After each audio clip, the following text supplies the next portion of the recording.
Mesdames et messieurs, bonjour. Alors, il me fait plaisir de vous souhaiter la bienvenue à cette rencontre Parlons territoire pour la région de Lanaudière. Merci à tous d'être avec nous ce midi jusqu'à 13h30. On s'engage à terminer à l'heure. S'il y en a qui veulent poursuivre officieusement après l'heure annoncée, vous pourrez le faire à la fin. Alors, je me présente, Philippe Cousineau-Morin. Merci d'être présent ce mercredi midi. L'événement d'aujourd'hui est organisé en partenariat avec le Conseil régional de l'environnement de Lanaudière. Donc, je serai votre hôte et je suis accompagné de Vicky Violette, directrice générale du Conseil régional de l'environnement de Lanaudière. Alors, je vais faire une rapide présentation des petites consignes d'usage, puis je laisse le mot d'introduction à Vicky, avant de présenter évidemment nos conférenciers et conférencières. Alors, nous vous invitons à ouvrir vos caméras, mais bien sûr à garder vos micros fermés au long des présentations. Vous pourrez faire part de vos questions en prenant la parole via l'outil de discussion ou via l'outil de discussion de Zoom, l'outil écrit. Alors, c'est au bas de votre fenêtre. Vous pouvez choisir l'option Converser. Vous pouvez également, là, lors de la période de questions, utiliser le bouton Lever la main, puis je vais diriger les droits de parole. Je vous rappelle que l'événement d'aujourd'hui est enregistré pour rediffusion pour les personnes qui ne pouvaient pas se joindre en direct. Alors, à ce moment-ci, voilà, je vais passer la parole maintenant à Vicky Violette pour un mot d'introduction. Vicky, c'est à toi.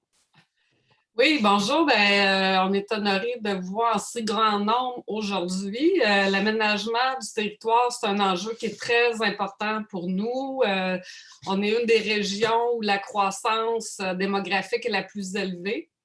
D'un autre côté, c'est important de protéger nos milieux naturels, mais aussi nos territoires agricoles. Et comme on est un organisme de concertation en mode solution, on est heureux d'accueillir l'événement Parlons territoire pour pouvoir en discuter.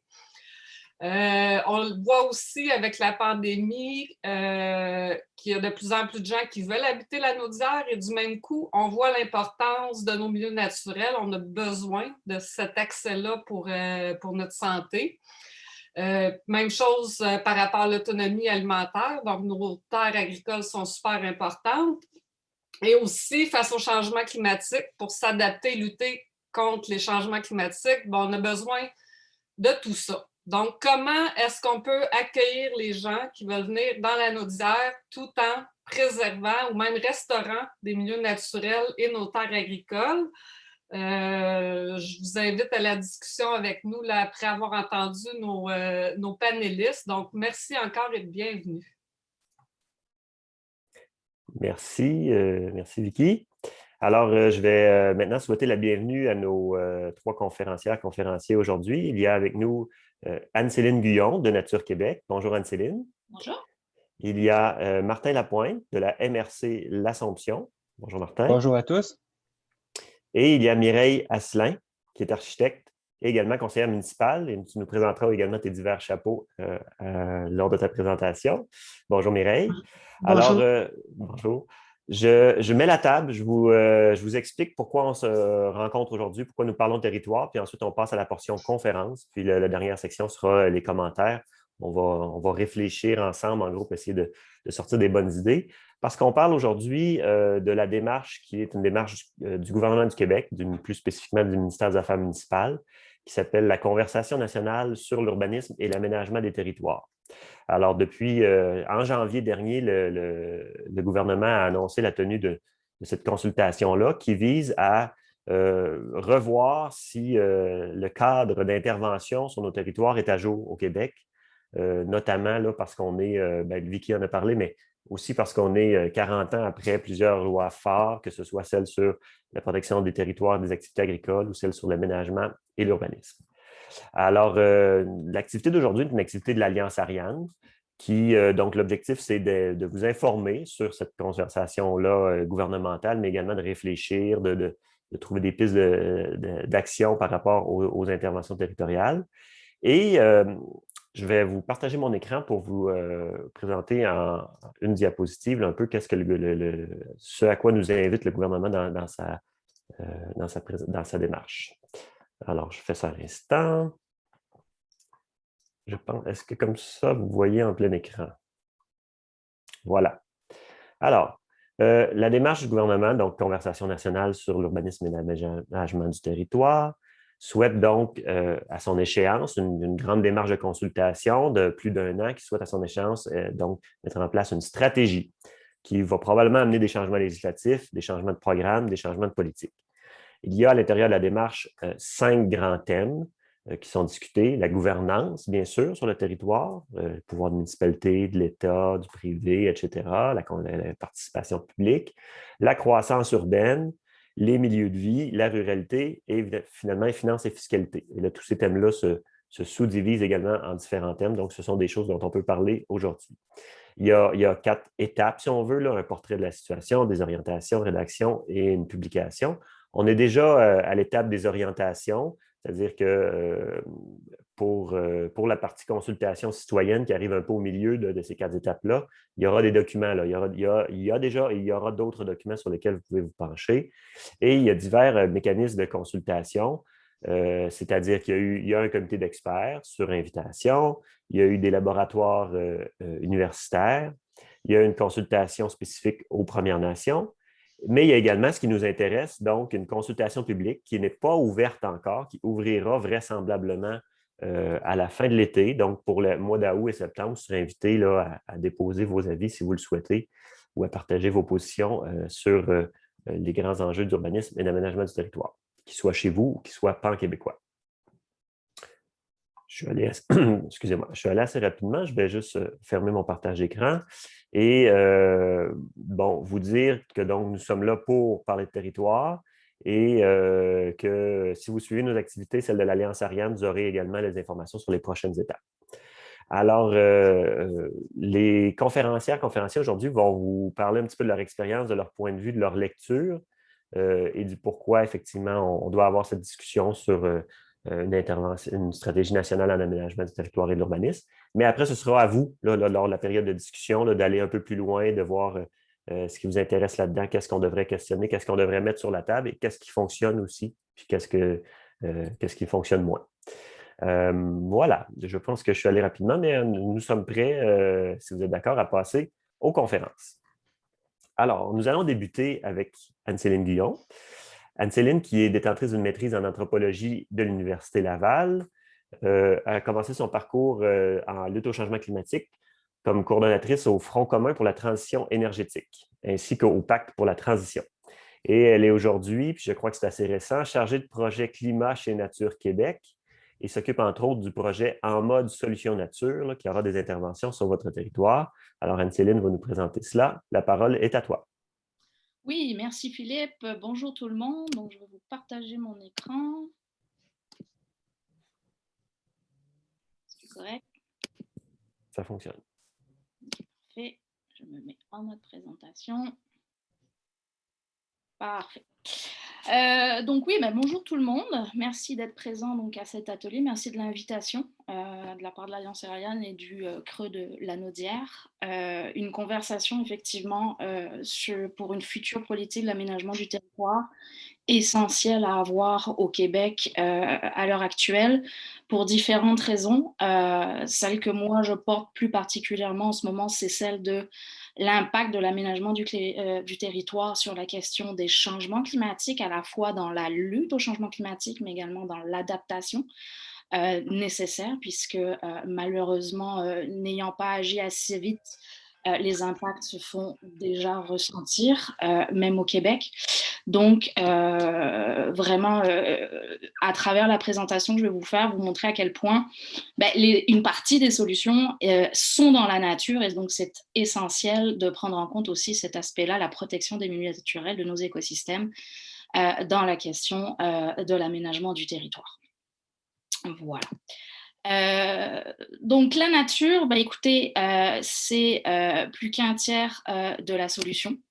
Quand on parle des changements climatiques, ceux-ci sont déjà bien présents, on parle aussi évidemment d'une crise de la biodiversité où près de 60% des populations mondiales sont actuellement en déclin.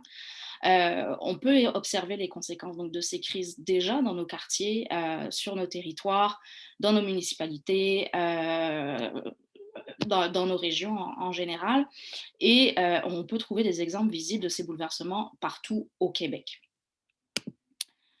Ce qu'il faut savoir, c'est que quand on parle des solutions donc nature ou solutions basées sur la nature, l'appellation officielle au niveau international, mais en fait, c'est que pourquoi on les nomme, c'est parce qu'on s'aperçoit que 17% des émissions mondiales de gaz à effet de serre proviennent de la conversion des terres, alors que ce soit pour l'urbanisme par exemple, mais aussi par nos pratiques de foresterie et l'agriculture.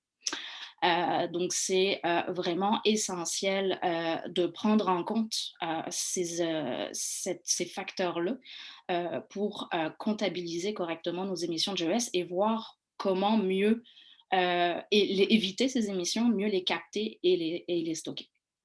Dans les faits, en fait, éviter les émissions dues à la perte de ces écosystèmes est aussi essentiel que de réduire drastiquement l'utilisation des hydrocarbures. Et j'insiste, les deux sont complémentaires. Ce n'est pas l'une ou l'autre, il faut faire les deux.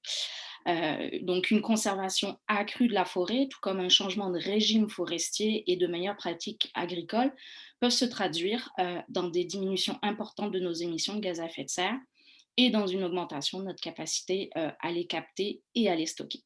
Ce qu'il faut savoir aussi, c'est que le GIEC et l'Union internationale pour la protection de la nature, plus connue sous le nom de l'IUCN, qui travaillent de concert les deux, sachant aussi que cette année particulièrement, c'est aussi l'année internationale où on lit la question de la crise de la biodiversité et la crise climatique dans les différentes rencontres internationales.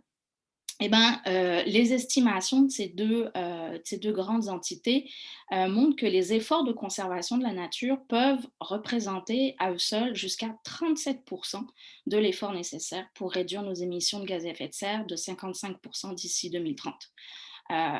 Donc, c'est quand même vraiment très intéressant aussi en termes de solutions. La réduction de notre dépendance aux énergies fossiles, à elle seule, encore une fois, n'arrivera pas à livrer l'ensemble des réductions nécessaires, d'où l'importance et qu'on a beaucoup de choses à gagner avec cette approche au Québec.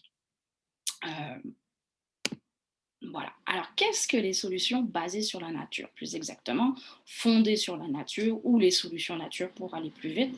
Vous trouverez différentes appellations. Les solutions nature ont pour but de résoudre ou de mitiger plusieurs problèmes auxquels nous confrontent les changements climatiques. Vagues de chaleur, inondations plus fréquentes, détérioration de la qualité de l'air, par exemple, perte de biodiversité. Ce qu'il faut comprendre, et c'est un des grands avantages de l'implantation des solutions nature, c'est qu'on parle de co-bénéfice. C'est-à-dire que par l'implantation d'une solution nature, on va aller toucher plusieurs éléments en même temps. Donc à la fois la lutte au changement climatique par l'aide à la captation du carbone, à la réduction des émissions, mais évidemment à l'adaptation, parce que les solutions nature sont aussi celles, par exemple, de restauration de tourbières et tout ça, qui vont nous permettre à faire face aux futures inondations qui vont augmenter dans le temps avec la question des changements climatiques, par exemple. Donc, il y a un certain nombre qui servent à s'attaquer avant tout au bouleversement climatique, mais on parle aussi de solutions fondées sur la nature pour répondre à d'autres questions, par exemple la question de la sécurité alimentaire, la question de la santé humaine, par exemple. Mais ce qu'il faut savoir, c'est que les solutions fondées sur la nature, les plus intéressantes sont celles qui adressent pas mal toutes ces questions en même temps. Quand on parle de solutions nature pour le climat particulièrement, on parle ici des efforts de conservation et de restauration des milieux naturels ou d'amélioration des pratiques agricoles et forestières qui ont pour but de réduire les émissions de gaz à effet de serre et de capter et stocker davantage de GES.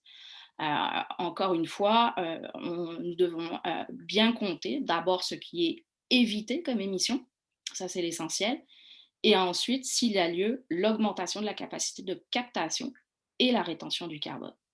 Donc, je vous ai mis là la définition officielle de l'IUCN que vous avez dans le PowerPoint. Donc, c'est vraiment des actions qui visent à protéger, à gérer durablement et à restaurer les écosystèmes naturels ou modifiés. 3 actions particulières au niveau des solutions nature, c'est vraiment la protection des milieux naturels, les bonnes pratiques d'aménagement, donc la bonne gestion en fait, et la restauration des milieux perturbés. c'est vraiment les 3 éléments quand on parle de solutions nature là, à prendre en compte. Alors, quand on parle des solutions nature, on parle évidemment de différents milieux et donc quels peuvent être des exemples. Je vous ai mis très rapidement des exemples de solutions nature par milieu. Je ne les détaillerai pas tous, mais dans évidemment les forêts, peut-être le plus connu, on parle évidemment d'un aménagement forestier du territoire conçu pour minimiser les émissions et préserver la biodiversité. Donc il y a l'amélioration de la gestion forestière. Par là, on peut entendre évidemment la protection des forêts anciennes, mais l'amélioration aussi de la régénération des forêts.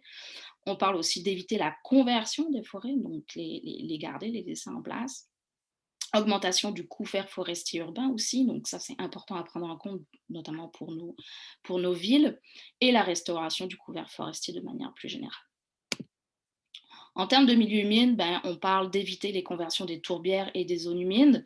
Les gens le savent peu en général, mais les tourbières sont des espaces de captation et de stockage du carbone extrêmement importants, notamment les tourbières boréales, même plus importants, ont des facultés de captation et de stockage plus importantes que des forêts terrestres.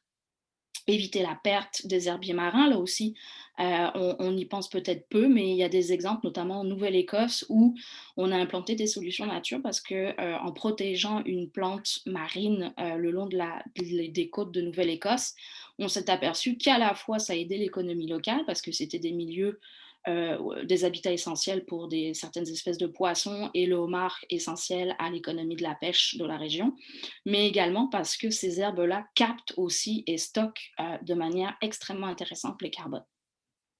Et puis évidemment, quand ces milieux-là ont été détruits, les restaurer le plus possible. Prairies et sols agricoles, éviter la conversion des sols, évidemment, dans un premier temps, restaurer les bandes riveraines agricoles, meilleure gestion des terres cultivées, on pense notamment à des cultures de couverture, à plus de cultures de légumineuses, par exemple. Il y a aussi meilleure gestion des pâturages, donc quand on parle d'élevage, encore une fois, l'introduction de légumineuses dans la nourriture animale, une meilleure gestion du fumier, et puis aussi une meilleure jonction entre l'agriculture et la foresterie, notamment à travers le développement du sylvopastoralisme, par exemple. Sylvopastoralisme, c'est de faire paître les animaux dans les forêts, en fait. Plantation d'arbres en bande riveraine, culture intercalaire d'arbres, éviter la perte des hébris-vents, notamment pour éviter aussi la dégradation des sols. Pourquoi, en plus, le milieu agricole est vraiment important, notamment au Québec, à prendre en compte là-dedans, c'est que c'est un des 2 secteurs au Québec qui continue à avoir une augmentation de ses émissions de gaz à effet de serre année après année. Le secteur dans son ensemble représente 9,6% du bilan total des émissions de GES du Québec. Soit une augmentation de 12% quand même entre 1990 et 2018.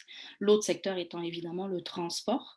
Et cette augmentation, ce qu'il faut comprendre, c'est que cette augmentation des émissions de gaz à effet de serre est principalement due à la gestion des fumiers, ça c'est une chose, mais justement aussi à la conversion des sols agricoles, à leur gestion, notamment avec l'augmentation d'intrants de type azoté.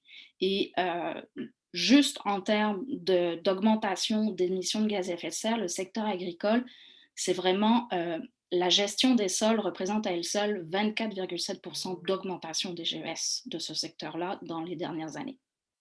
C'est quand même énorme. Donc, je vous ai fait une rapide présentation là, des différents milieux. Le milieu de la forêt, juste pour vous donner un exemple très rapide comme ça, les émissions de GES du Québec s'établissent au dernier inventaire à 81,7 millions de tonnes équivalent CO2. Jusqu'en parlant de la forêt, on a évité, en tout cas la forêt a absorbé 40 millions de tonnes d'équivalent CO2 et en rejette par contre par exemple l'exploitation forestière, les pâtes et papiers, la combustion ou l'utilisation pour des produits à longue durée de vie comme la construction de maisons par exemple. Donc on a rejeté 29 millions de tonnes d'équivalent CO2. Donc, on voit là qu'il y a vraiment une opportunité de séquestration versus une opportunité de réduction qui est vraiment très intéressante à travers les forêts. Ce qu'il faut savoir aussi sur les solutions nature, c'est des principes essentiels. Je le disais au début, mais je veux vraiment insister là-dessus et je le répète.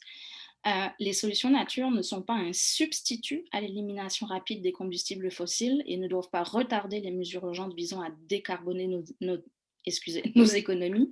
Ça, c'est vraiment, je dirais, le principe essentiel mis de l'avant dans l'implantation des solutions nature. C'est une mesure complémentaire. Elles impliquent la protection et ou la restauration d'un large éventail d'écosystèmes naturels et elles sont mises en œuvre, ça aussi c'est un point extrêmement important et notamment dans une conversation sur l'aménagement du territoire et on voit autour de l'atelier aujourd'hui le nombre d'intervenants de différentes organisations qui sont présents, c'est que ces solutions naturelles doivent être mises en place avec le plein engagement et le consentement non seulement des peuples autochtones, mais des communautés locales, y compris les femmes, les groupes défavorisés, et sont conçus pour renforcer la capacité humaine à s'adapter au changement climatique. Les solutions nature, dans leur implantation, doivent être pensées avec les communautés locales. C'est la meilleure façon aussi de les pérenniser dans le temps. Et enfin, les solutions nature soutiennent ou améliorent la biodiversité. J'avais juste 8 minutes, là. J'espère que j'ai été relativement succincte pour vous présenter véritablement les grands principes de ces solutions nature, qu'est-ce que c'est, en quoi c'est important. J'espère de vous avoir montré comment ça pouvait être intéressant de les amener justement dans cette fameuse conversation nationale. Je vous remercie et je reste disponible pour les questions à la fin des présentations. Merci beaucoup, Anne-Céline. Donc, c'était très bien, effectivement. Dans le temps prévu, c'était très clair. Moi, je retiens des choses intéressantes. J'ai beaucoup aimé ta diapositive là, avec les nombres, les chiffres de la séquestration du carbone par nos forêts. Bien, si je ramène ça, là, dans mes mots à moi, si je ramène ça à notre discussion aujourd'hui, c'est qu'avant même les activités humaines, avant même qu'on comptabilise tout ce que nous produisons, nos choix sur le territoire, déjà, là, on part avec un portrait qui peut être positif comme négatif selon la place de la nature dans nos milieux de vie et autour de nos milieux de vie. Je pense que les chiffres que tu as montrés là, de la séquestration du carbone sont importants, ils sont peu connus. Alors, c'est une très bonne première couche dans notre discussion d'aujourd'hui. Alors, je pense qu'on va passer la parole à Martin Lapointe, que je vais présenter. Rebonjour Martin. Donc, Martin est détenteur d'un baccalauréat en géographie environnementale et d'une maîtrise en urbanisme de l'Université de Montréal. Il est au sein de la MRC de l'Assomption depuis 2007 et depuis 2015, il en est le directeur de l'aménagement du territoire. Donc, la mise en valeur et la protection des territoires naturels et agricoles figurent parmi ses priorités d'intervention. Et dans ta conférence, Martin, je pense que tu vas nous parler un peu des particularités de la MRC de l'Assomption afin de mettre en avant les initiatives et les stratégies d'intervention à la fois en planification régionale qui est forte et qui est cohérente. Donc, parmi celles-ci, le redéveloppement et l'optimisation des milieux urbains, la connectivité des milieux naturels et la valorisation agricole des terres en friche. Alors, la parole est à toi. Merci, Philippe. Bonjour à tous. Donc, ça me fait plaisir d'être parmi vous ce midi pour vous faire part de certaines initiatives mises en place par la MRC. Martin, donc, je t'interromps. Là. Je ne sais pas si c'est exactement ce qu'on doit avoir à l'écran. Nous, on a un peu avec la diapositive suivante. Là. Je ne sais pas si c'est l'autre écran qu'il faut afficher ou pas, mais sinon, ça va. On voit quand même ta diapositive. Là. C'est qu'on a aussi diapo suivante. Mais ça peut aller comme ça s'il n'y a pas de notes secrètes. Là, non, je n'ai pas. Ça marche. Il n'y a pas de secret industriel. Donc, ce que je vous propose ce midi, donc dans ce cadre-là, donc je veux vous exposer en lien avec la problématique abordée sur la conservation, la protection des milieux naturels et de la zone agricole. Donc, principale particularité de notre territoire qui ont mené justement à la mise en place de certaines initiatives régionales. Et j'aimerais ça conclure par la suite avec certains éléments de réflexion plus globale en lien avec la gouvernance qu'amènent ces travaux-là sur la stratégie nationale sur l'urbanisme et l'aménagement des territoires, donc que j'appellerai par la suite de stratégie tout simplement pour faire plus court. Donc, un contexte d'intervention territoriale, ici simplement pour vous indiquer ou vous préciser certaines particularités qui m'apparaissent plus importantes aujourd'hui. Donc, pour ceux qui sont parmi nous, mais qui ne sont pas de la région de la Naudière, donc le territoire de la MRC de l'Assomption est dans le sud de la région de la Naudière. Donc, une porte d'entrée de la communauté métropolitaine de Montréal. 4 de nos 5 municipalités font partie de la communauté métropolitaine. Donc, il y a seulement l'Épiphanie qui ne fait pas partie de ce territoire-là de la communauté métropolitaine. On vient ici, je vous précise que nous, on se qualifie comme un territoire urbain qui a atteint une relative maturité. Ce qu'on entend par ici, c'est que nos territoires, en fait, on a atteint les limites de notre périmètre d'urbanisation. Donc, on est un territoire donc, traditionnellement de banlieue qui s'est vu donc, au cours des dernières années se densifier, se diversifier sur le plan des usages et des affectations. Donc, c'est pour ça qu'on se qualifie aujourd'hui comme étant un territoire relativement complet, mais qui a atteint donc ses limites. Zone agricole dynamique, donc on a une activité intense sur la pratique des activités agricoles. Et ce qui est remarquable sur notre territoire, c'est plus de 73% de ce territoire-là, de notre assise territoriale, est composée d'une zone agricole permanente. Et nécessairement, donc, cette occupation dynamique, donc au niveau des activités urbaines, des activités agricoles, a eu nécessairement des répercussions sur le territoire par une fragmentation certaine de nos milieux naturels, donc au cours des dernières années. Je vous dirais par contre, d'un autre côté, que depuis le début des années 2000, donc en 2004, la MRC a mis en place donc, une stratégie de protection et de valorisation de ces milieux forestiers plus particulièrement. Donc, ça fait le tour, en bref, donc, de nos principales particularités. Suivant cela, donc, qu'est-ce que sous-tend certaines de nos initiatives en cette matière-là? Donc là, je vous ai mis ici quelques éléments de cause à effet, donc, de nos particularités. Donc, le fait qu'on a des périmètres urbains qui sont limités. Donc, l'espace, c'est une ressource limitée. Donc, on doit faire mieux avec ce que l'on a. Donc, nécessairement, il y a toujours des occupations sur le territoire, que ce soit des occupations agricoles, des occupations urbaines. Naturellement, ces activités-là sur le territoire ont des besoins, croissent de façon générale. Ça exerce des pressions sur les milieux naturels, sur les milieux agricoles. Ça engendre certains enjeux de cohabitation parfois, de rareté de terrain, de spéculation, donc surtout en bordure des périmètres d'urbanisation. Et comme principale résultante de tout ça, si on mettait ça dans une espèce d'entonnoir de fil, ça nous mène nécessairement à se doter de stratégies d'optimisation de notre territoire. Donc, ce qui peut apparaître dans certains cas comme une limitation, donc cette limitation au niveau des espaces disponibles, ce qui peut être une contrainte pour certains, peut devenir une opportunité pour d'autres. Et c'est ce qu'on a compris sur le territoire de la MRC depuis de nombreuses années, en se dotant de certaines stratégies d'optimisation. Donc, comment mieux faire avec l'espace que l'on dispose. Et ça nous a amené aussi davantage vers des aspects qui relèvent de l'innovation. Donc, il faut le voir comme une stratégie, ces opportunités-là, ça relève davantage de l'innovation. Donc, les stratégies mises en place, donc évidemment, c'est un survol de ces stratégies que je souhaite vous présenter aujourd'hui. Nécessairement, ils sont relatifs à la gestion de l'urbanisation. Je vais aborder la question de la valorisation des terres en friche et de l'établissement de la connectivité de nos milieux naturels. Donc, une bonne stratégie d'urbanisation nous amène nécessairement à éviter des empiètements donc, en milieu naturel ou en milieu agricole. Donc, je vous ai fait part tout à l'heure de certaines particularités de notre territoire, comme quoi que pour nous, depuis le début des années 2000, mais le Conseil de la MRC a mis en place certaines réformes au niveau de la gestion de l'urbanisation. C'est-à-dire que déjà, au début des années 2000, on observait une rareté de plus en plus évidente donc, au niveau des espaces disponibles au développement. Donc, nécessairement, l'arrivée, nous, l'entrée en vigueur donc, du schéma d'aménagement de la MRC de troisième génération, donc, qui est entré en vigueur donc, en 2012, on a mis différentes stratégies de gestion de l'urbanisation, mais on l'a surtout axé sur le principe de refaire la ville sur elle-même, donc toute la philosophie de redéveloppement.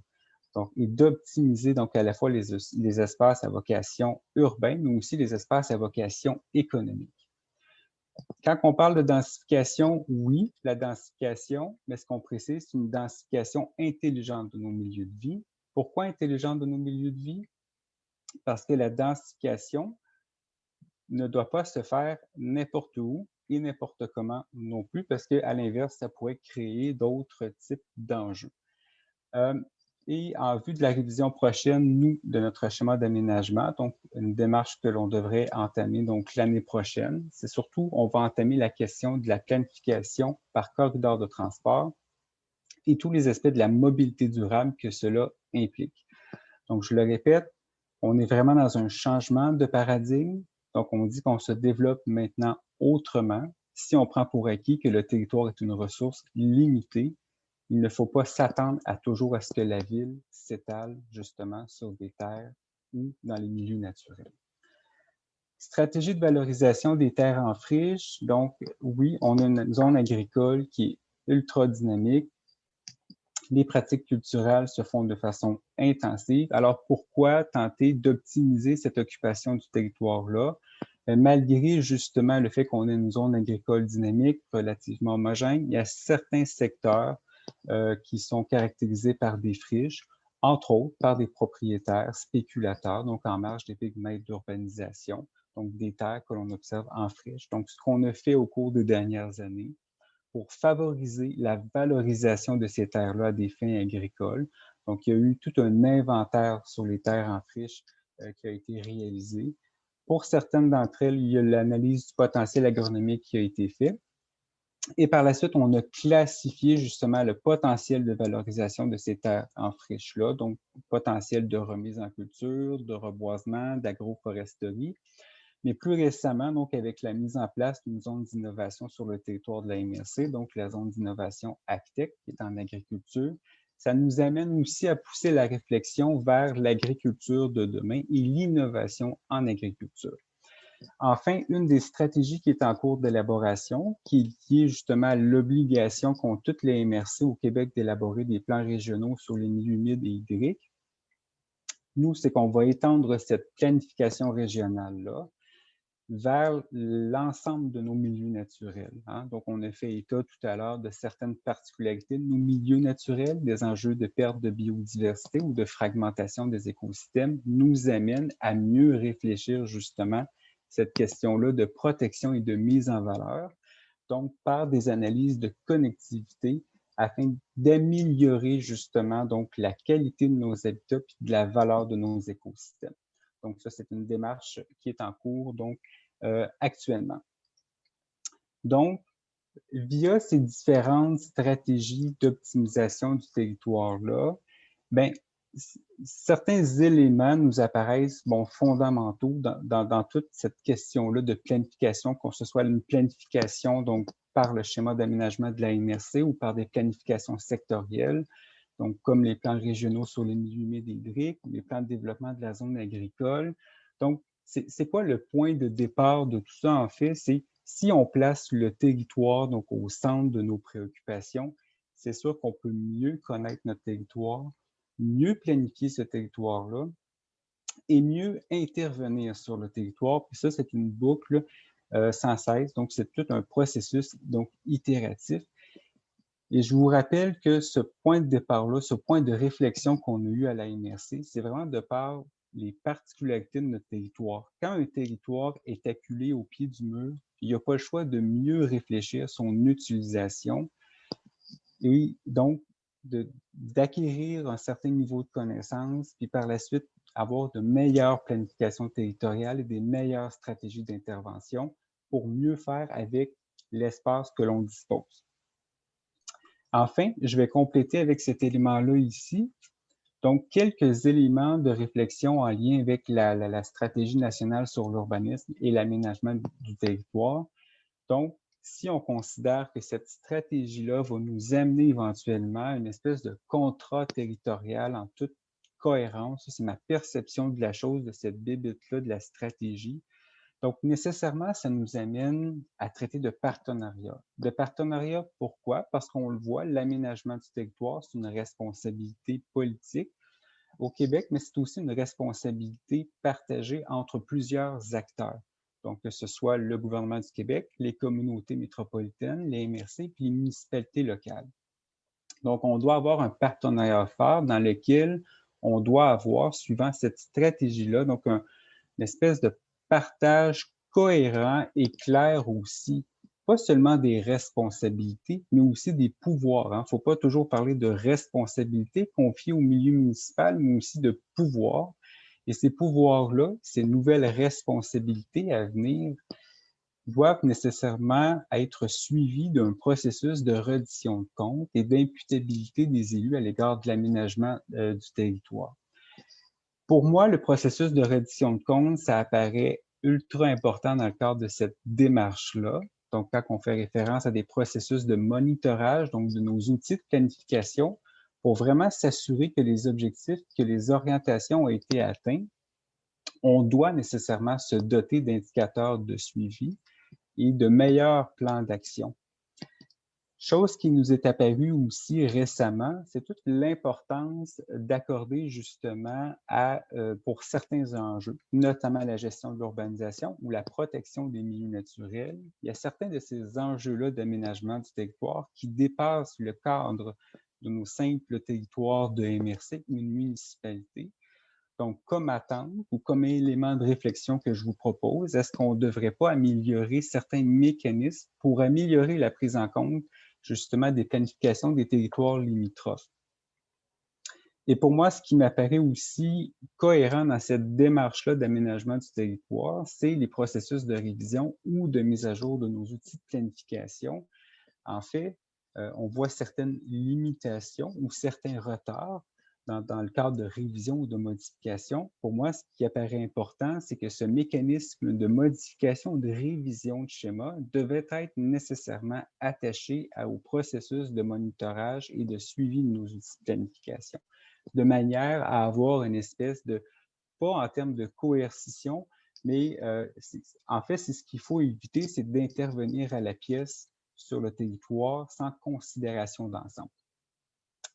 Donc, je vais m'arrêter là pour le moment et peut-être juste pour compléter aussi, pour souligner tout le travail du ministère des Affaires municipales. Et j'ai vu tout à l'heure que notre conseillère à la direction régionale est parmi nous aujourd'hui. Je voudrais, la remercier particulièrement parce que à ce niveau-là, quand on parle de démarche d'accompagnement territorial et de prise en compte des particularités territoriales sur le territoire, je pense que le ministère des Affaires municipales a vraiment emboîté le pas à ce niveau-là et tend à attirer l'ensemble des ministères et des organismes qui sont liés à l'aménagement du territoire dans cette approche-là d'accompagnement des MRC, mais aussi des municipalités en toute démarche de planification territoriale, parce qu'il faut le percevoir comme une démarche d'accompagnement et pas seulement une démarche où on a une approche davantage réglementaire. Donc voilà, je vous remercie pour votre attention et ça me fera plaisir de vous, de discuter avec vous pour la suite des choses. Merci. Merci beaucoup, Martin. Plein de choses bien intéressantes. J'ai beaucoup aimé ton mot de la fin, là. Le contrat en toute cohérence. Alors, si je résume ce qu'on a dans mes mots, ce qu'on a vu jusqu'ici, donc on est parti un peu de les limites au niveau, par exemple, je parle d'Anne-Céline, des limites au niveau des gaz à effet de serre, de ce qu'on peut se permettre, notre budget carbone sur la planète et de ce qu'on a besoin et de ce qu'on demande à la nature. Avec toi, on a parlé des limites à l'espace, à l'urbanisation, aux occupations, aux activités. Donc, ce sont deux grandes raisons de fond là, qui nous amènent dans ce que tu nous as nommé comme un changement de paradigme. Puis, c'était très clair dans ta présentation comment, au niveau de la MRC où tu es, il y a vraiment besoin de stratégies d'orientation qui sont claires dans les interventions territoriales. Dans le fond, la discussion d'aujourd'hui, c'est, bon, on la voit bien à l'échelle de ta MRC. Vous avez parlé d'une maturité. Ce qu'on cherche, c'est effectivement, comme tu as dit, dans les territoires limitrophes, dans les territoires qui se conjuguent, dans un grand ensemble métropolitain.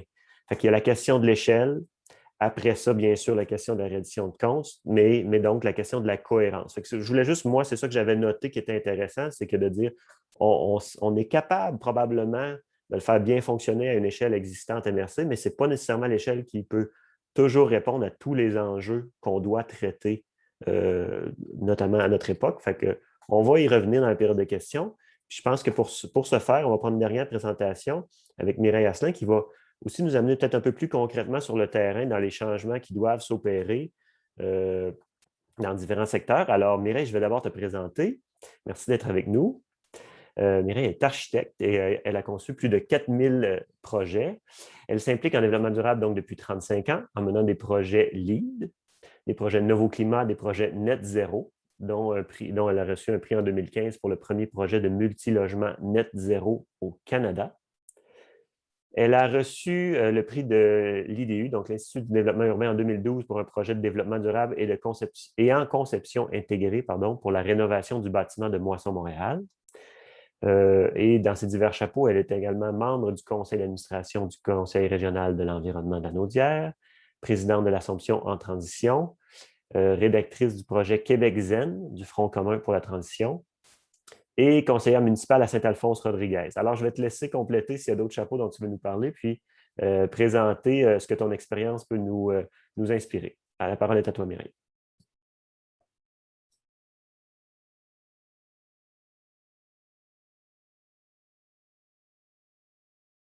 Il resterait juste ton micro à ouvrir, puis on serait parfait. Est-ce que tu... Oui, voilà. Ça va? Très bien.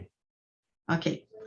Donc, aujourd'hui, j'ai décidé de parler de l'aspect architecture. Donc, mon bureau a participé à beaucoup de projets. On a fait des projets dans environ une centaine de municipalités, dont 50 dans la MRC, pas dans la MRC, mais dans la Naudière. Donc, on connaît un peu toutes les réglementations des villes qui sont ici. Donc, aujourd'hui, je vais vous amener des constatations, des pistes de réflexion pour alimenter la discussion. Donc, la Naudière, pour nous, c'est 6 MRC, c'est 58 villes, mais c'est 58 règlements d'urbanisme complètement différents. Il y a une très grande disparité à de nombreux points de vue. Martin vient de parler de la conformité au schéma d'aménagement un peu. Donc, les MRC adoptent des schémas, les villes ont un délai pour s'y arrimer. Puis actuellement, quand on travaille ici dans la Naudière, il y a des règlements qui ont plus de 40 ans. Donc, ça ne reflète pas la réalité de ce qui se passe puis les besoins réglementaires actuels. Je constate aussi comme architecte qu'il y a plusieurs municipalités qui n'ont pas le personnel ou les personnes ressources pour mettre à jour les règlements d'urbanisme, les divers programmes, puis les nombreux autres règlements qui en découlent. Puis ils doivent donc faire affaire avec des firmes externes qui viennent intervenir sur leur réglementation d'urbanisme. Il y a des municipalités, par exemple, dans la région de la MRC de Berthier, qui confient à la MRC tout ce qui a rapport à l'urbanisme ou une bonne partie. Le rôle des services d'urbanisme, donc, je ne vous le noterai pas, mais je peux vous dire qu'on a des différences étonnantes entre les villes, puis parfois avec d'autres lois, puis d'autres règlements, même avec le Code civil, par exemple. Donc, comme concepteur, des fois, c'est un petit peu complexe. On note aussi des différences importantes sur des interprétations, des applications par rapport à des nombreuses normes qui devraient être provinciales ou fédérales. L'utilisation et la protection des bandes riveraines, par exemple, c'est très, très, très variable d'une ville à l'autre. Le type de fondation, ce qui est acceptable ou pas, les dimensions, juste un exemple, les allées de circulation, c'est 7 mètres à Longueuil, mais c'est 6 à Terrebonne. Les dimensions des cases de stationnement, c'est inégal d'une ville à l'autre. Pourtant, les voitures sont pareilles à la grandeur de la province, mais il y a tellement d'exemples, là. Donc, il y a un grand besoin de normaliser puis de régulariser. La construction et les permis. Donc, Anne-Céline parlait tantôt des gaz à effet de serre. Donc, la construction, le bâtiment, c'est 11% de l'émission des gaz à effet de serre. Donc, les villes émettent des permis de construction pour les bâtiments, aussi pour les cabanons, les clôtures, les garages, les piscines, l'abattage d'arbres. De nombreuses villes n'ont carrément pas de règlement de construction. Certaines demandent de respecter le Code national de 90, de 95, de 2010. Il y en a qui n'ont aucun code de référence. Une partie des villes de la région ne demandent pas de plan préparé par un architecte ou un ingénieur, malgré la loi sur les architectes et les ingénieurs pour faire des triplex, des 6 logements, des restaurants, il y a plein de bâtiments où il y a des villes qui émettent des permis sans respecter ces lois-là. Plusieurs villes ne demandent pas non plus que n'importe quel plan soit préparé par un professionnel. Pour une maison, par exemple, la qualité de ce qui est présenté dans les villes est très variable. Il n'y a rien qui est demandé au permis concernant la consommation, ni même la source d'énergie, ni d'attester la qualité de la construction ou des lois diverses. Comme architecte, quand je fais des grands bâtiments, je dois confirmer qu'on respecte les lois sur l'économie d'énergie. Mais tout ce qui est résidentiel, il n'y a rien. Avoir un plan scellé par le membre d'un ordre professionnel, ça atteste pourtant d'une responsabilité de respecter les lois et les normes. Donc, il y a certaines villes qui le demandent, mais pas toutes. Résultat, on me demande souvent d'inspecter des bâtiments ou d'intervenir quand il y a un sinistre ou toutes sortes de raisons.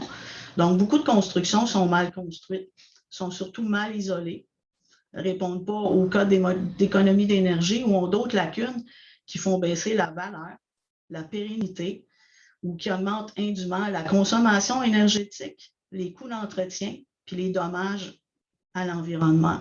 Donc, j'ai été en même d'en visiter plusieurs centaines, donc pas juste quelques-unes.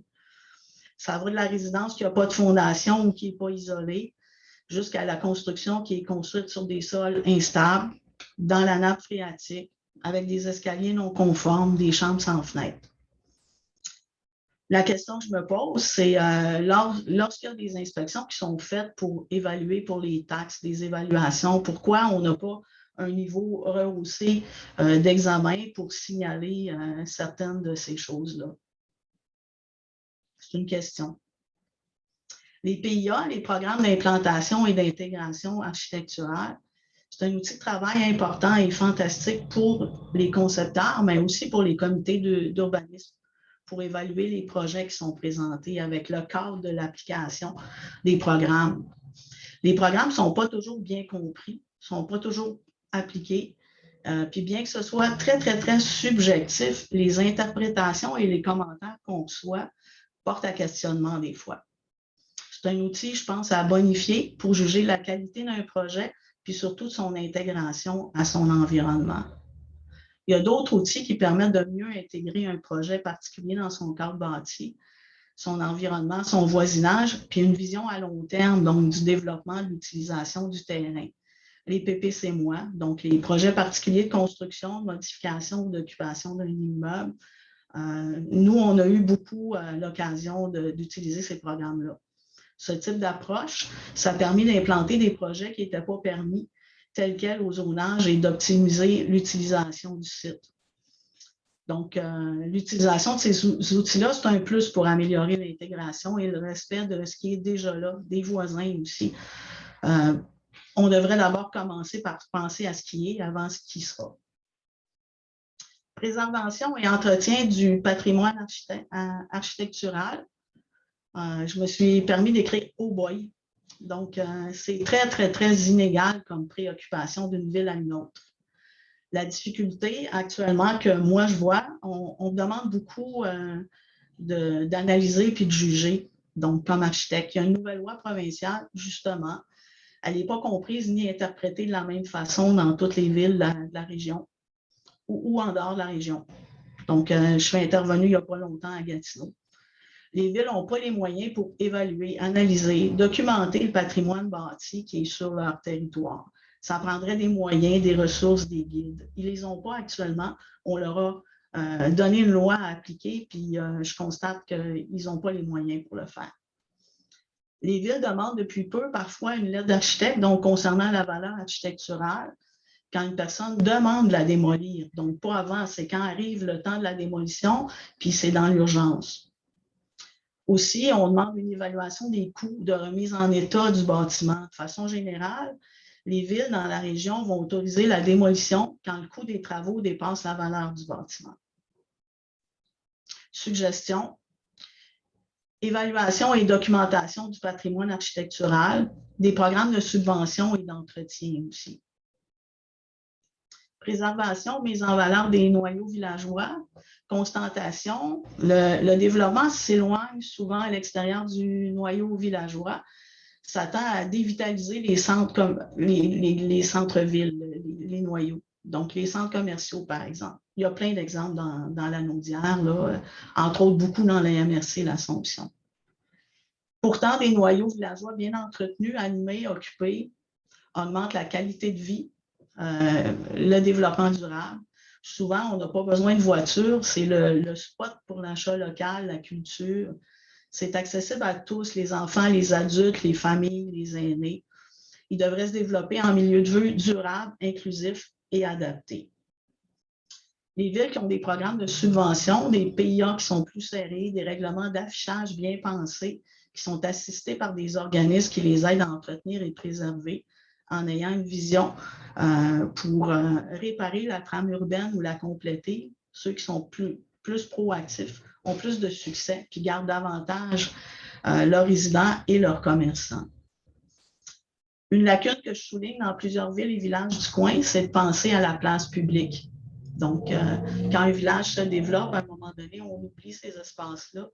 Les parcs aussi, on parle de petits parcs municipaux, régionaux, mais les grands parcs dans certaines villes, ce serait peut-être à penser. Protection du patrimoine, de panorama et justice d'égalité d'accès aux sites naturels d'intérêt. Donc, l'accès au bord de l'eau, aux rivières, au soleil, aux vues, au coucher de soleil. La préservation, Anne-Céline en a parlé, Martin aussi, des tourbières, des ruisseaux, des zones humides. Intégrer l'eau dans les aménagements de sites, garder les ruisseaux. Depuis 35 ans, on me demande de mettre l'asphalte avec un canal pour envoyer l'eau dans des tuyaux. J'essaye depuis des années de mettre des sols qui sont plus perméables pour les voitures et tout ça, pour qu'il y ait moins de place, moins de réseau, et en tout cas, on pourra en reparler. Questionner l'accès privilégié au bord de cours d'eau en démocratisant pas actuellement certains accès pour tous. Par exemple, moi, je suis de Saint-Alphonse-Rodriguez, on a environ 35 lacs. À ma connaissance, il y en a un seul où on peut aller de façon publique au bord du lac, il y a une plage publique. Je trouve qu'on devrait aussi beaucoup réfléchir à longue portée des condos de grande hauteur sur des plus petites propriétés à la proximité. Ça commence à se faire beaucoup dans la Naudière, Terrebonne, Repentigny, Mascouche. Il faut y penser d'avance. C'est important. À Montréal, on me demande tout le temps comme architecte de faire une étude d'ensoleillement pour montrer ce qui va se passer avec la construction d'un bâtiment en hauteur pour être sûr que ça ne va pas nuire à la cour du voisin. Ça ne m'est pas demandé à Repentigny, Terrebonne. C'est la même chose pour les microclimats qui sont dus au vent. Il y a dorénavant, par exemple, un corridor là, qui est bien étonnant là, dans une ville que les gens de la MRC, l'Assomption, connaissent. Moi, je pêchais au bord du fleuve quand j'étais tout petite. Puis maintenant, c'est assez étonnant, c'est à l'ombre tout le temps parce qu'il y a des condos qui sont érigés tout près de la rue. Donc, je trouve que c'est une réflexion à avoir. Dans mon cas, ça ne me donne pas envie du tout de circuler à pied, mais de prendre ma voiture. Je pense que c'est le contraire de ce qu'il faut arriver. C'est un projet qu'on a fait il y a 10 ans à Mirabel. Donc, c'est une zone, Mirabel, où en fait, j'ai arrêté de travailler avec certains constructeurs qui essayaient d'en mettre trop au pied carré. Puis, on a réussi à conserver des ruisseaux. Comme vous voyez, c'est un aménagement naturel. On n'est pas obligé de mettre du gazon à tout prix. Donc, je trouve que de garder l'eau dans les projets, c'est hyper important, les zones humides. Mireille, on va essayer d'aller vers la conclusion, si c'est possible. OK. Donc, une des choses qui est importante, c'est au niveau de la densification, de regarder certaines choses. Donc, les maisons bigénération dans la région, c'est très variable d'une ville à l'autre. Ici, je vous présente juste une maison qu'on a faite, qui est une maison des années 50, qu'on a agrandie pour permettre plus de gens sur le même site. Donc, c'est faisable. Celle-ci, c'est une maison pour des enfants qui sont handicapés. Donc, ça a demandé de modifier le zonage.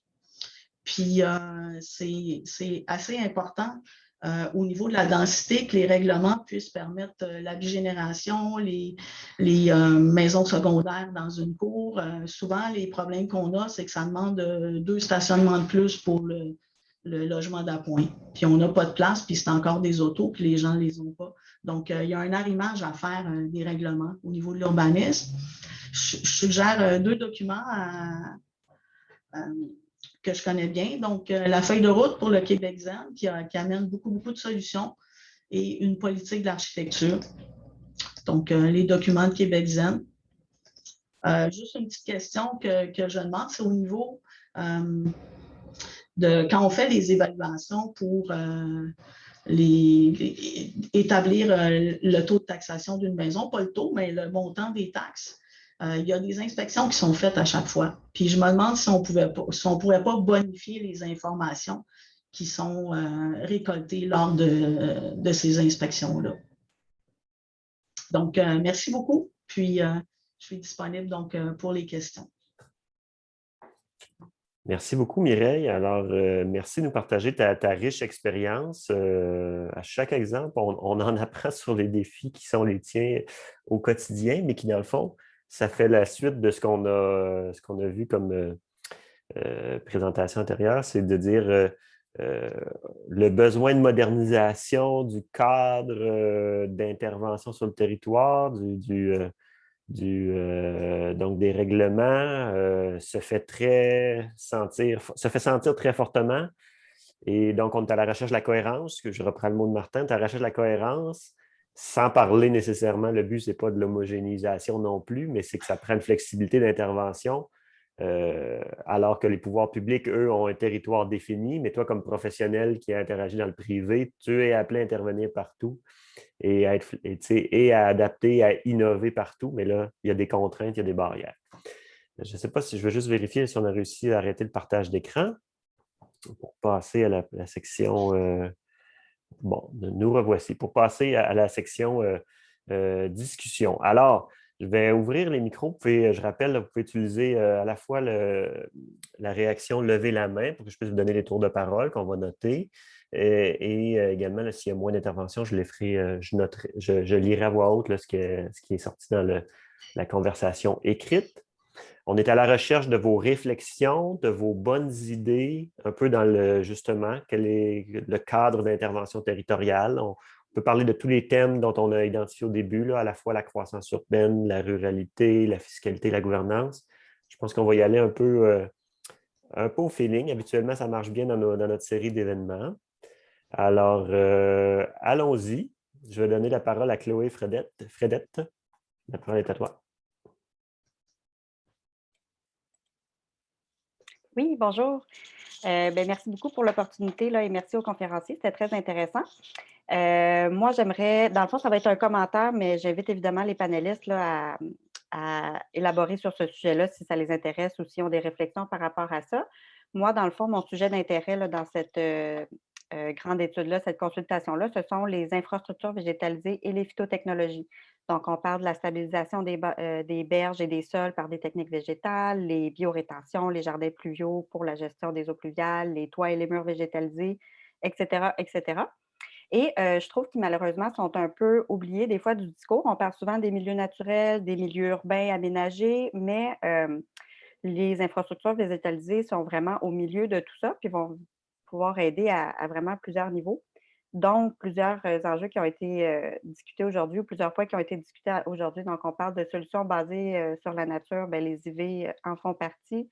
On parle de protection des milieux naturels, de développement intelligent de nos villes, d'utilisation à capacité maximale d'un territoire, de la révision des règlements d'urbanisme, de dévitalisation des centres de municipalité, des disparités entre les régions. Donc, bref, à tous ces niveaux-là, les infrastructures végétalisées doivent, selon moi, être considérées et doivent avoir une place absolument importante, je trouve, dans la stratégie qui va être mise en place pour éviter justement qu'il y ait des régions du Québec qui soient délaissées ou qui ne soient pas accompagnées à ce niveau-là et que d'autres soient extrêmement proactives. Encore une fois, tout simplement pour la seule et bonne raison que ce type de solutions-là ont des impacts multiples et des bénéfices multiples. Donc, tant au niveau de l'aménagement de notre territoire, de la protection de l'environnement, de la protection de la santé des populations, la vitalité des territoires, etc. Donc, c'était le commentaire que je voulais apporter. Merci beaucoup, Chloé. Alors, très intéressant. Je pense que Mireille a parlé un peu des exemples aussi, là, à la fois dans les promoteurs privés. Puis je sais qu'il se fait plusieurs choses sur votre territoire. Merci les Moulins également. Peut-être, je vais donner la parole au conférencier, oui, pour des éléments de réponse. Petit commentaire là-dessus. Oui. Une des contraintes qu'on a, nous, une de nos spécialités, c'est l'énergie solaire. Puis on a fait des projets où, en fait, il y a des endroits où on veut le mettre, mais le règlement municipal ne le permet pas parce que c'est considéré comme de la mécanique du bâtiment, puis ça ne doit pas être vu. Donc, c'est un petit peu difficile de faire fonctionner un panneau solaire si on ne le voit pas. Donc, on a fait un projet dans Laval où on pouvait seulement d'un côté de la rue faire le projet parce que les panneaux étaient sur la façade arrière, mais on ne pouvait pas sur l'autre côté de rue parce que ce n'était pas permis. Pour ce qui est des toits végétalisés, en Ontario, c'est un règlement. Il doit y avoir au moins 10% des bâtiments qui l'ont. Ça fait 25 ou 30 ans que beaucoup d'architectes ou d'urbanistes, on le demande. Il y a eu une petite modification au niveau des codes de construction, mais qui est tout petite. Mais il faudrait que les bâtiments puissent avoir une charge supérieure parce que c'est pesant sur un toit. Donc, il faudrait qu'au départ, on demande que les bâtiments aient une meilleure structure. Oui, ben si je peux ajouter aussi à ça, effectivement, c'est clair que les infrastructures végétalisées font partie des solutions nature. J'en ai pas parlé dans ma présentation parce que le temps a été limité, mais évidemment que ça va faire partie des choses qu'on va porter. Ce que vient de dire Mireille est je pense essentiel, c'est-à-dire qu'il y a une question de normes et de réglementation dans tout ça qui est fondamentale. Je pense qu'on est quand même rendu à un moment où il va falloir oser imposer des normes et des règlements pour une certaine forme d'homogénéisation quand même, effectivement, sur tous les territoires, pour l'implantation de ces différentes technologies vertes, solutions nature et phytotechnologie, tout ça, parce que ça ne va pas assez vite naturellement, c'est comme beaucoup d'autres changements de comportement qu'on espère voir arriver par miracle de même. Mais quand on voit comment particulièrement la couronne nord de Montréal, bon, quoi qu'ici aussi à Québec, moi je suis à Québec, la rive sud c'est particulier aussi, mais on voit là, tout ce qui est développement domiciliaire, c'est tout de l'alignement de maisons qui se ressemblent les unes avec les autres, qui va complètement à l'encontre de ce que prône l'urbanisme d'aujourd'hui. On ne peut pas continuer comme ça et pourtant, malheureusement, encore beaucoup trop d'élus locaux ne jurent que par ce type de développement-là. On le voit ici, par exemple, avec, pour ne pas le nommer, le maire de Lévis, là, sur la rive sud. Là. Ouf, c'est difficile. La question que moi, je me pose depuis ta présentation, Anne-Céline, puis je pense que c'est le complément aux objectifs là, que Mireille nous a dit qui peuvent exister en Ontario, là, aux objectifs de verdissement, c'est comment on peut donner, là, je dirais, socialement ou culturellement une valeur à l'utilisation donc du verdissement, mais également des milieux naturels, une valeur, évidemment, notre compréhension générale, c'est une valeur marchande, là, alors qu'on comprend très bien la valeur dans notre société du développement immobilier. Si on le comprend, les valoriser, les comprises par tout le monde. Quand tu parles des élus qui s'y rattachent, c'est que c'est quelque chose. Fait que là, je pense qu'on est à la recherche d'une autre façon, non seulement d'avoir les objectifs de cohérence, mais également de transformer notre relation à cela. Là, moi, j'ai posé cette question-là, mais en même temps, plein de belles mains se sont levées. Alors, je fais laisser les gens dans la salle intervenir. Je ne sais plus dans quel ordre. Je vais donner la parole à Charles, ensuite à Édith et à Chantal, si ça vous va. Alors, bonjour à tous. Je crois que je dois être probablement le seul représentant du milieu agricole, à moins que quelqu'un lève la main. Vous comprendrez que la question, tout ce qui touche, étrangement, là, agronome de formation, travailler en agriculture depuis 25 ans, c'est la notion de densification et d'aménagement urbain qui m'interpelle aujourd'hui. Vous comprendrez qu'on est très, à l'UPA, on est très préoccupé par la question de l'aménagement du territoire parce qu'au final, quand l'aménagement de la zone blanche, des périmètres urbains se fait tout croche, les répercussions se font assurément en zone agricole. Et malheureusement, ou heureusement, je ne sais pas comment je peux dire ça, mais les meilleures terres agricoles sont aux endroits où la spéculation est la plus importante et aux endroits où les besoins, où le transfert des gens, notamment de la communauté métropolitaine de Montréal vers les banlieues, se fait. Donc, c'est sûr que nous, on vit à chaque année avec, et on devra probablement vivre à chaque année avec des demandes d'exclusion de municipalités. Ça risque d'être un fait. Malheureusement, à chaque fois, il s'est fait, et de plus en plus, il s'est fait au détriment des meilleures terres. Historiquement, il s'est fait du développement de zones blanches, puis il s'est fait du développement de périmètres urbains souvent dans des sols peut-être de moins bonne qualité. Ou en tout cas, les extensions, on recherchait les sols de moins bonne qualité. Mais force est de constater que de plus en plus maintenant, là, je veux dire, presque systématiquement, les extensions de périmètres urbains vont se faire sur du sol classé 2 ou souvent ici en région. Donc, les meilleures terres de la nation. Donc, c'est sûr que pour nous, c'est une préoccupation. Là où je suis très interpellé, c'est par Mme Asselin. D'ailleurs, on est conseiller de village. Je suis conseiller ici à la municipalité de Sainte-Béatrix, donc on est voisins. Et je peux vous dire que moi, ce qui m'étonne à chaque fois, c'est de voir à quel point les municipalités qui se sont pourtant fait nommer comme des gouvernements de proximité dans les dernières années sont excessivement mal équipés pour répondre aux préoccupations futures, pour répondre aux enjeux qui nous sont, mettons, exposés depuis quelques années. Je parle de densification, bien entendu, toute la question de la mixité des usages, toute la question de la requalification, du redéveloppement. Tout ça, je veux dire, en tout cas, nous, c'est sûr que souvent, il va dans certaines MRC, là, je prends Martin comme exemple, bon, il y a des MRC qui sont qui supportent énormément les municipalités, mais les municipalités sont très mal équipées, très peu de ressources. Je veux dire, comme élus, nous, dans le fond, c'est sûr là, que les décisions, on comprend que l'aménagement du territoire, c'est un geste politique, mais les élus, nous, au départ, il faut être capable de s'appuyer sur des ressources compétentes à l'interne. Et malheureusement, ce n'est pas toujours le cas. Je ne fais pas l'étalage de la municipalité de Sainte-Béatrix très précisément. Je veux juste vous dire que souvent, dans des demandes d'exclusion ou des demandes d'UNO aux abords des périmètres urbains, je veux dire, des fois, on va discuter avec les élus municipaux, municipalité locale, puis je me rends bien compte que, je veux dire, on ne parle pas du tout le même langage. Là. Puis ce dont moi je parle, là, ils ne savent à peu près pas de quoi je parle.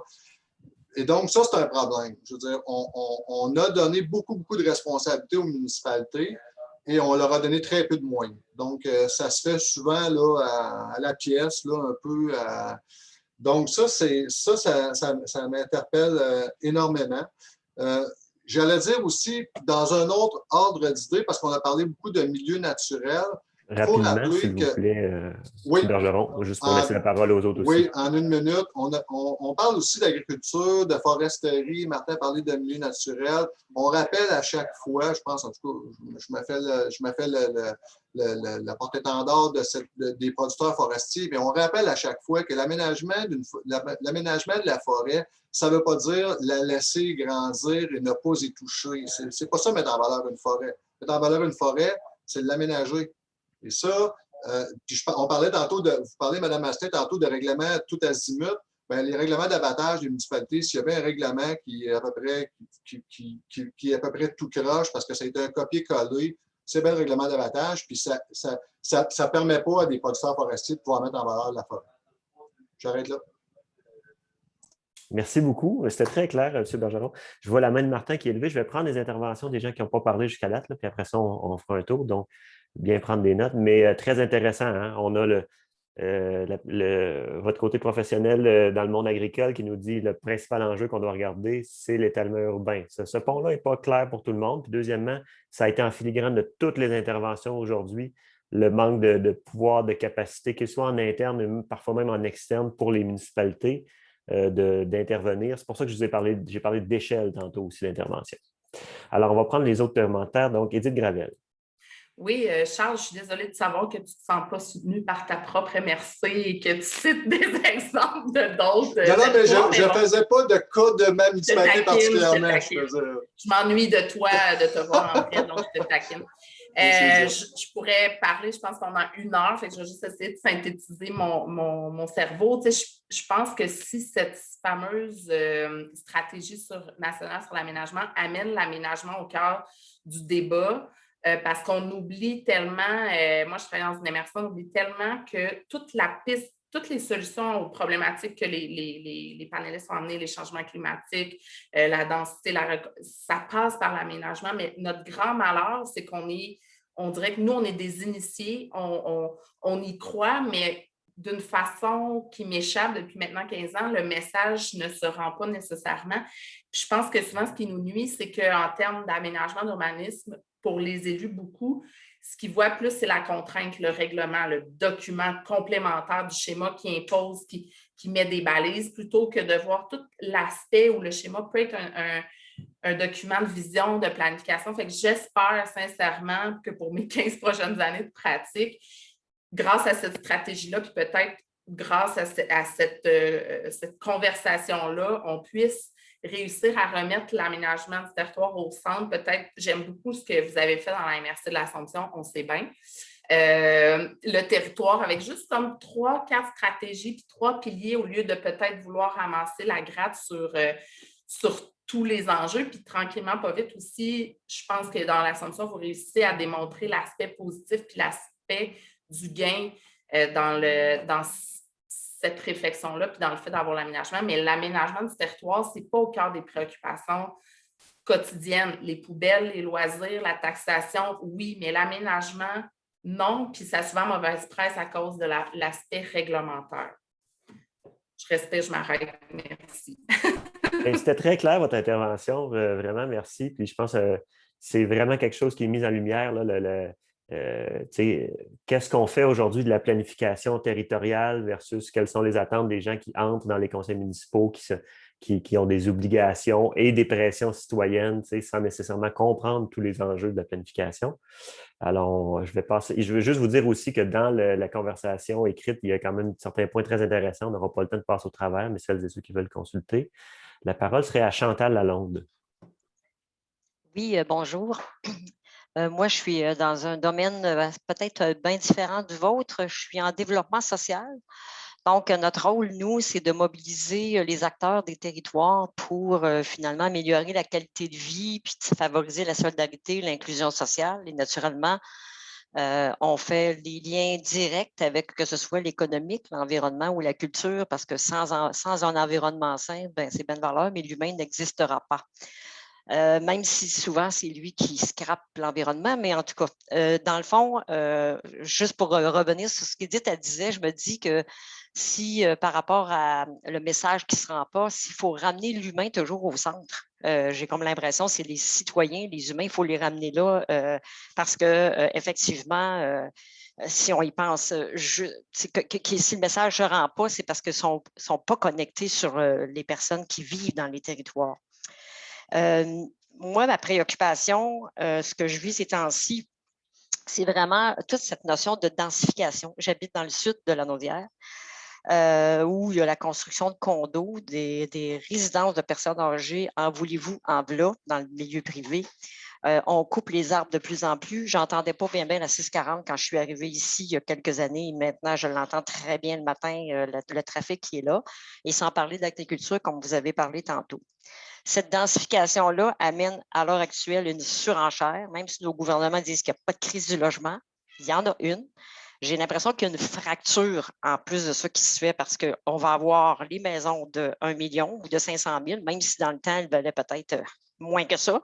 Et il y a plein de gens qui vont devenir des sans-abri ou quasi.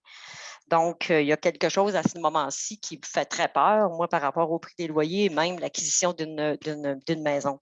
J'ai bien aimé, Mireille, quand vous avez parlé là, de vos unités accessoires d'habitation. Moi, on va avoir, nous, l'animation d'un chantier régional sur l'habitation dans la Naudière. C'est une des priorités qui a été identifiée dans le cadre de la démarche de la Naudoise qui est portée par la table des préfets. Et il y a un chantier qui s'appelle l'habitation et on a un plan d'action pour les années à venir. Madame Asselin, probablement qu'on va vous interpeller. Puis je voulais dire que j'étais contente d'entendre Martin de la MRC de l'Assomption dire on s'en va vers notre réédition de schéma d'aménagement parce qu'on a des conseillers municipaux de votre MRC qui travaillent avec nous. Bon, ben, allez vous voir quand ça va être le temps pour parler d'habitation, de trouver toutes sortes de façons de créer des milieux où justement, ce n'est pas toutes des maisons pareilles, où justement, il y a des parcs, où il y a de la nature, etc., de recréer ça, mais toujours en se branchant sur le besoin de l'humain. Je n'arrive pas à comprendre, puis j'imagine que c'est une question d'argent. Cette densification-là est toujours pour dire on va avoir plus de maisons, on va avoir plus de taxes. Je suis encore, moi, bien néophyte. À 61 ans, je suis encore bien innocente. Tu sais, on dirait que je ne comprends pas cette affaire-là. En même temps, je me dis que peut-être que cette densification-là ou cette surenchère qu'on vit à l'heure actuelle va ramener à un genre d'équité interrégionale. Les gens vont arrêter de se rendre tous en même place, puis ils vont être obligés de s'éloigner de plus en plus. Mais est-ce que les services vont suivre? En tout cas, c'est tous des éléments, je pense, qu'il faut ramener dans cette stratégie-là, qu'il faut cogner sur le clou, puis il ne faut pas lâcher le message, même si Edith a dit que le message ne se rend pas. Il faut continuer de cogner sur le clou. Parce que moi, je pense que sinon, ben, on ne vivra pas 50 ans puis 60 ans encore. Je ne suis pas très, très positive, mais j'essayais de faire un lien avec tout ce qui considère la vie. Ce n'est pas juste l'environnement, c'est l'humain au centre, c'est tout ce qui entoure. Et puis, je compte pouvoir participer à la stratégie nationale au niveau des consultations nationales, je l'espère. Philippe, oui. Tu me permets juste de poser une question à Chantal. Est-ce que tu veux dire plutôt l'étalement urbain au lieu de la densification? L'étalement urbain, oui. Oui, il y a un étalement, mais en même temps, on grandit, on met en hauteur parce que, comme disait Martin tantôt, il n'y a plus de terrain. Et il y a de moins en moins de terrain pour construire, fait qu'on les met en hauteur. Il y en a de plus en plus. Merci, Chantal, pour notre intervention. Il y a vraiment les deux éléments là, qui sont très saillants. Fait que l'étalement urbain, puis là, effectivement, la canopée qui est de moins en moins là, mais aussi la pression sur les coûts à la propriété là, qui est majeure. Moi, je veux juste dire qu'on parle de choses tellement transversales, mais tout ça nous fait dire à quel point c'est important d'avoir la réflexion qu'on a, puis à quel point il faut décloisonner les réflexions. Fait que là, il y a eu plusieurs interventions. J'espère que vous avez pris des bonnes notes. Je laisserai comme un bon tour de parole aux conférenciers, conférencières, qui est un peu votre mot de la fin en même temps. Là, fait que répondre aux questions puis les points que vous voulez apporter. Donc, Martin, Anne-Céline puis Mireille, je vous laisserai la parole pour clore bientôt notre activité. Bien, beaucoup de choses ultra intéressantes. Puis en rafale, rapidement. D'abord, pour rejoindre le commentaire de ma collègue Edith, je pense qu'il faut qu'il y ait un conseil de MRC qui soit ouvert à ça. Puis je pense que je peux bénéficier, moi, au niveau de la MRC de l'Assomption, d'un conseil qui est sensibilisé aux notions d'aménagement du territoire. Donc ça, c'est un prérequis essentiel dans toute démarche. Donc, en lien avec les infrastructures naturelles, donc une question-commentaire de la part de Mme Fredette. Donc, de mon chapeau de MRC, moi, je vois à ce niveau-là un potentiel de création d'infrastructures vertes. Oui, mais sous mon angle MRC, c'est davantage au niveau, quand on parle de connectivité des milieux naturels, du potentiel de restauration des milieux naturels, qu'on peut même allier de notre côté au programme d'entretien et d'aménagement de cours d'eau. Ça peut se faire, ça, ces notions-là, puis ça interpelle également le côté urbain et pas seulement le côté agricole, parce que les plans régionaux sur les milieux humides et hydriques se font à l'échelle du territoire, donc au complet. Donc, il y a cet élément-là. Dans le cadre de ma présentation, je n'ai pas mentionné un aspect, mais quand on parle de cohérence, ce qui est important de retenir, puis ce qui serait important de voir dans une LAU, donc une loi sur l'aménagement et l'urbanisme modifiée ou renouvelée, c'est la question des grands principes qu'on devrait retrouver, des grands principes en aménagement du territoire qu'on devrait retrouver en préambule de cette loi-là. Donc, qui viendrait guider l'action de tous les acteurs qui sont liés à l'aménagement du territoire. Charles, tu faisais référence aux questions de responsabilité, puis je suis tout à fait d'accord avec toi sur parfois les moyens n'ont pas suivi. Donc, les babines ne suivent pas nécessairement les bottines, mais on parle de responsabilité, mais il faut aussi parler de pouvoir. L'un vient avec l'autre. Parfois, c'est des pouvoirs qui nous sont manquants, donc au niveau des MRC ou au niveau des municipalités. Autre aspect qui touche au niveau de la collaboration, j'ai la chance d'intervenir avec mes municipalités sur le territoire, donc il y a vraiment un partenariat qui doit être établi entre la MRC et les municipalités. Chacun a son rôle à jouer. Dans notre cas, on a aussi la communauté métropolitaine. Et enfin, je termine avec ça. Par rapport à la densification, oui, la densification a des vertus, mais je pense que c'est une question d'intégration de la densification. Et les villes, à ce niveau-là, doivent être proactives justement pour encadrer la densification et ne pas laisser les promoteurs aller avec la densification. Trop souvent, c'est seulement la norme comptable qui compte, c'est-à-dire combien je peux rentrer de logements à l'hectare, sans se préoccuper de l'intégration au milieu de vie et des services qui doivent accompagner justement cette densification-là. Donc, je termine là-dessus. Merci, Martin. Anne-Céline? Oui, ben, j'adhère à tout ce que vient de dire Martin complètement.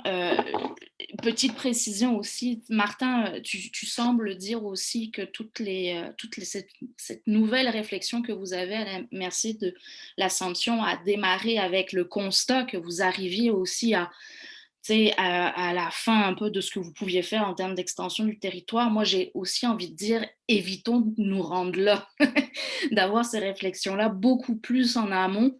Ça évitera évidemment, parce que ces réflexions-là sont encore plus, je pense, importantes à prendre justement pour éviter d'en arriver justement avec une saturation du territoire. D'autant plus important à prendre en compte que dans la question de la lutte au changement climatique et de l'adaptation, on le sait, veut pas, il va falloir relocaliser à tous les niveaux. Relocaliser au niveau de la production, que ce soit des biens, que ce soit de l'agriculture, que ce soit, il va falloir décentraliser énormément. Donc, et on le sait que la transition écologique et sociale qu'il va falloir mettre en place va être opérée à l'échelle locale. Donc, l'enjeu du pouvoir et des moyens donnés aux communautés locales va être essentiel aussi à aborder. Le Front commun pour la transition énergétique avec le chantier Québec Zen et puis les collectivités zen qui sont en train de se mettre en place sur différents territoires vont aborder ces questions-là. Je pense que c'est quelque chose qui va être vraiment essentiel à suivre. Pour répondre à la question de Philippe tout à l'heure sur la question des valeurs qu'on accorde au milieu naturel, évidemment, on parle de plus en plus de services écosystémiques que nous apportent différents milieux naturels. C'est une façon d'accoler une valeur économique à la préservation des milieux, à leur restauration. C'est notamment toutes les études de Jérôme Duprat à l'UQO qui en fait état, qui le développe. Petit bémol là-dessus, c'est pas parce qu'on va y accoler une valeur économique qu'elle doit prendre plus de valeur. Moi, je pense que intrinsèquement en soi, les milieux naturels et la nature ont des valeurs au-delà d'une valeur monétaire. Mais malheureusement, des fois, il faut en passer par ce langage-là pour être mieux pris en compte par nos politiciens, politiciennes.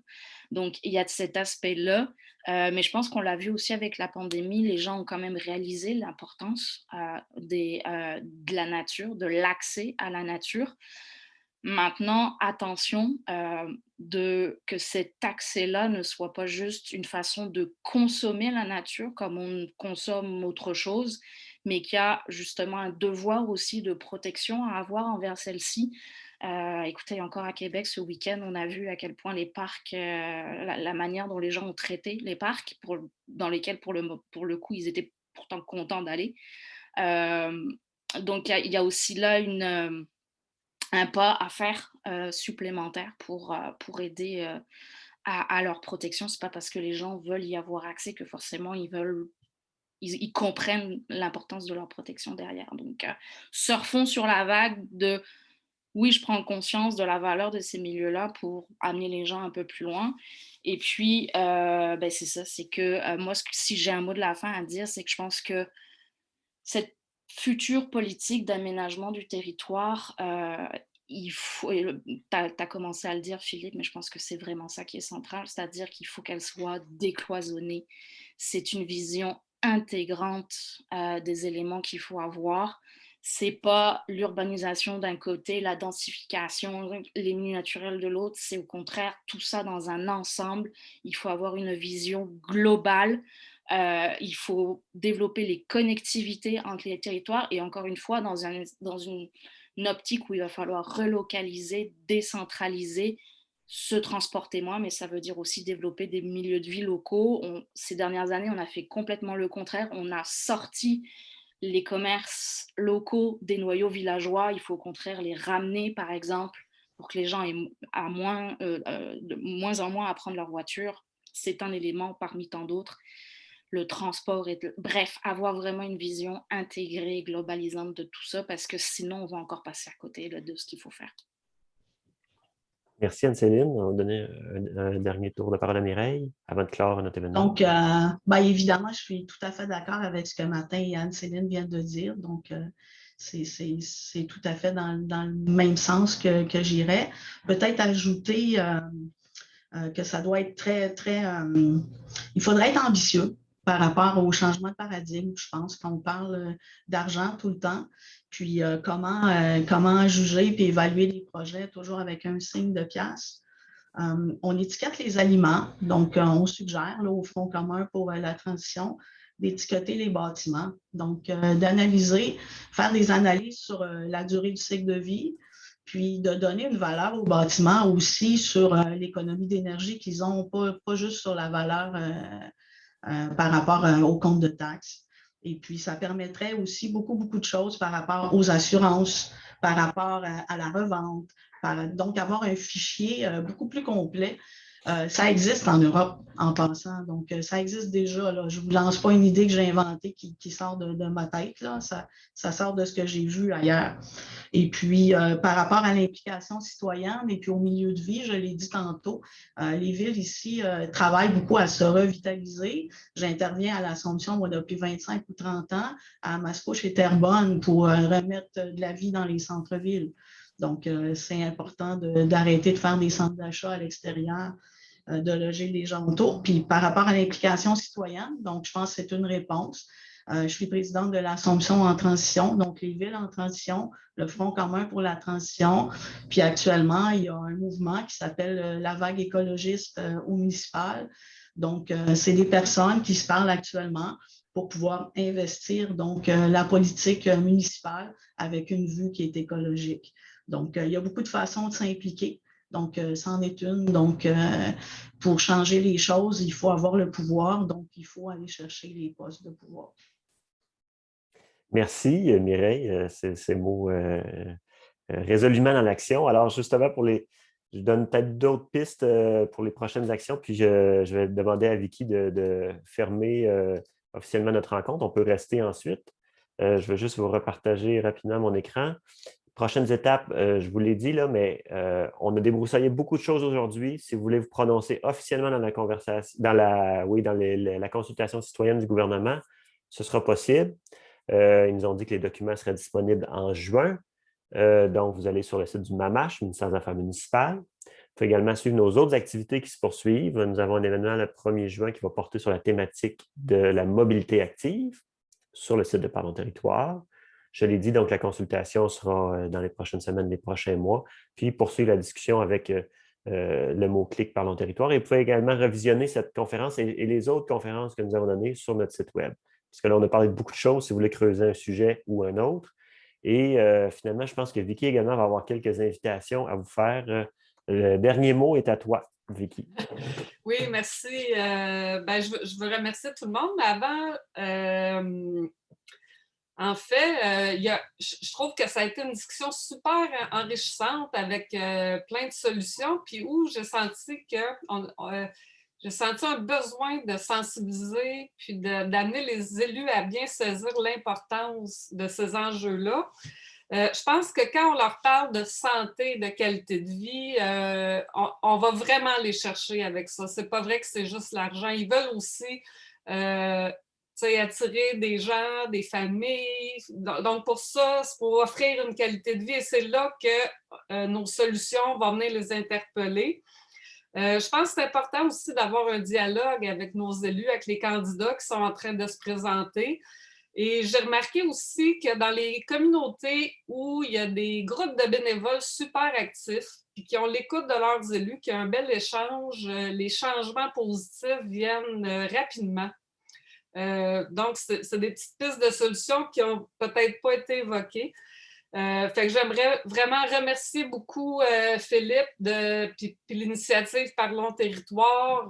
J'ai trouvé que c'était une expérience super enrichissante ce midi. Un gros merci pour les panélistes. J'ai trouvé que vous étiez super, super pertinents. Puis j'ai adoré aussi la participation de chacun. C'est une discussion très riche. Donc, je vous invite aussi à suivre les solutions nature. Là, on va être partenaire de Nature Québec. C'est sûr qu'on va diffuser avec plaisir les outils. Donc, on va participer pour que ça fonctionne bien dans notre région. C'est une super initiative. On est content d'être partenaire. Et dans l'ombre aussi, il y a beaucoup de travail qui se fait avec le MAMACH, nos MRC puis les organismes. Donc, je vous invite à suivre ça à mesure que ça devient public. Pour ceux qui veulent quitter, c'est bon, j'aimerais bien ça entendre mon ancien collègue Charles avant de classe. Il n'y a pas d'autre intervention après. Très bien. Bien, formellement, celles et ceux qui doivent retourner, merci et bon après-midi. Puis on poursuit entre nous. Puis effectivement, on va donner la parole à Charles. Merci à tout le monde. Je ne vais pas étirer ça trop longtemps, mais je pense qu'il y a tout l'aspect de la fiscalité qu'on n'a pas énormément